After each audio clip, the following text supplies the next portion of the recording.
পরীক্ষার রেজাল্টের উপরে কিন্তু অনেক কিছু নির্ভর করে।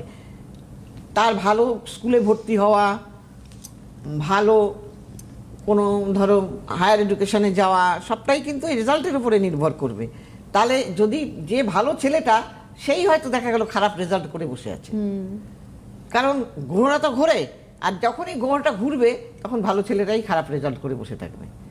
কাজেই সেই জন্য যাদের ছেলেমেয়েরা পড়াশোনা করছে তারা দেরি করবেন না, এই সময়টাই কিন্তু দেখিয়ে নেওয়ার চেষ্টা করবেন, তাহলেই কিন্তু তাদের পরীক্ষার রেজাল্টটা কিন্তু ভালো হবে।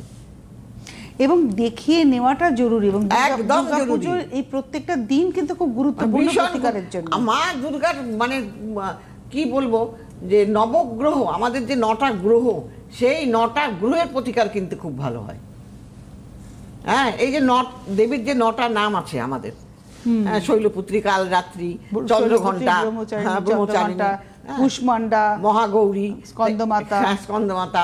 তাহলে এই যে এই প্রত্যেকটা গ্রহ কিন্তু এক একটা প্রত্যেকটা দেবতার যে এক একটা নাম, তার এক একটা গ্রহ কিন্তু এক একটা গ্রহের কারক। তাহলে এই সময় যদি এই কাজগুলো করা যায় তাহলে কিন্তু তার ফল মারাত্মক রকম হয়।